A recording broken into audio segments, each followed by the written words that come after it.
tayo niyan, tapos pag-uugatin po natin, puputulin natin siya. Makita ko po sa inyo kung paano siya pag-ugatin, and then after a month may sarili na po siyang ugat, and then may bulaklak na rin po siya.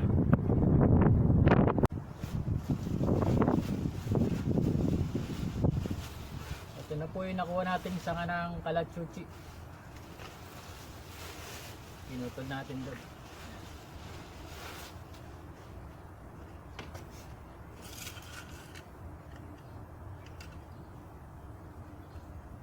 Tanggalin po natin mga dahon.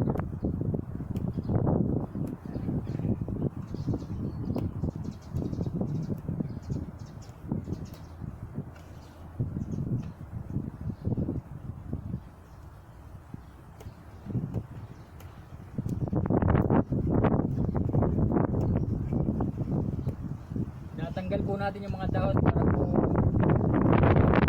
mahirap.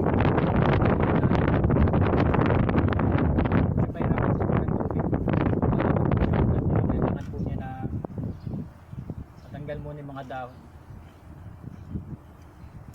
Gamitan po natin ng brush.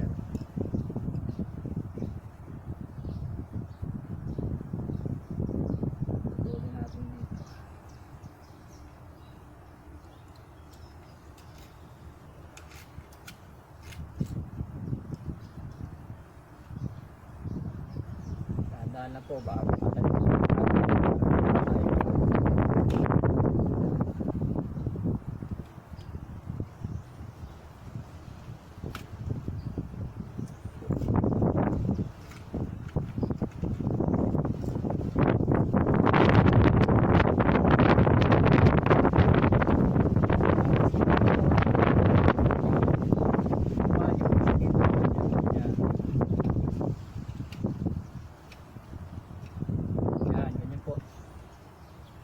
Kaya po, ang purpose po nito, dito po kasi yung mag-uugat, dito po siya lalabas.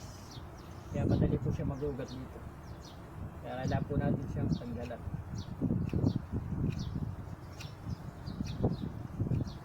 Para po pag pinili po natin siya sa lupa, ugat po niya, madali po siyang lalabas. Masyado haba. Putulan natin.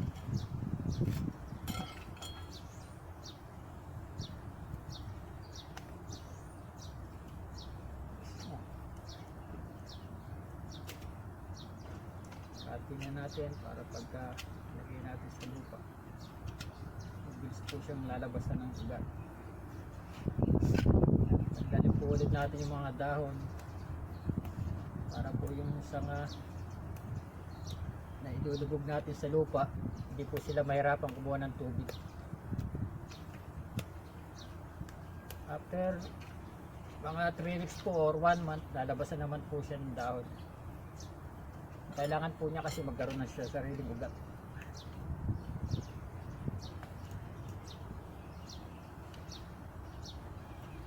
Ay, pati na.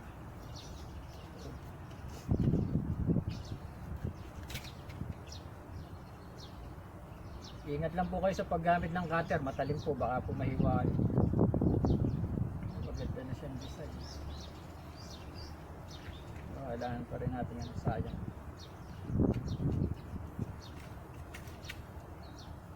Tanggalan po ulit natin siya ng balat para madaling kuha ng ugat. Ito okay na to, ganda na to. Tanggalan lang natin siya.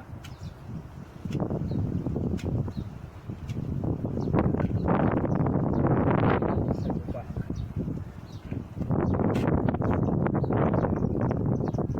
Mga after 3 weeks po, magkakaroon na po siya ng sariling ugat niya. Kailangan po lagay po natin siya sa lupa na bukas at hindi siya magpaugat. Tara po lagay natin.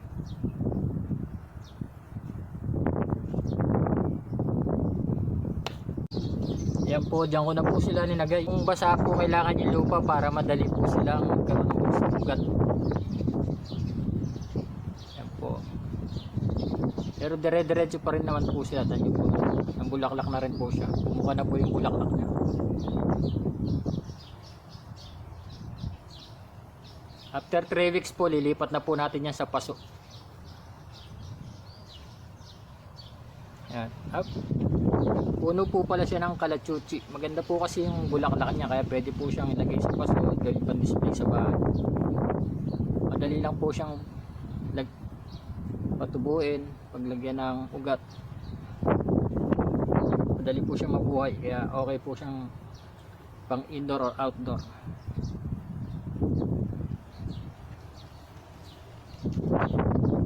After 3 weeks po, lilipat na po natin siya sa paso. Hintayin lang po natin siya magkaroon ng sarili.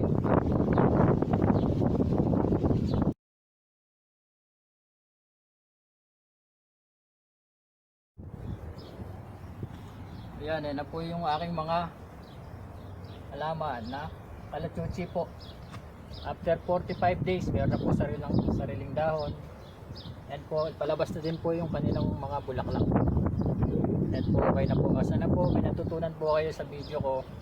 Please like and share po, and subscribe na din po kayo sa channel. Marami pa po akong ilalabas na video about sa halaman, paano po sila grafting, paano po sila paggatin. Marami pa po, abangan nyo lang po. Maraming salamat po.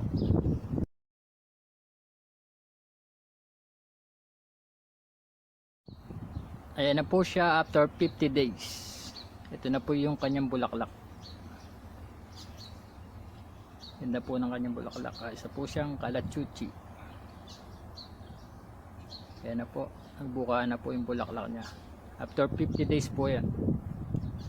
Ganda na po siya sa garden. Maraming salamat po.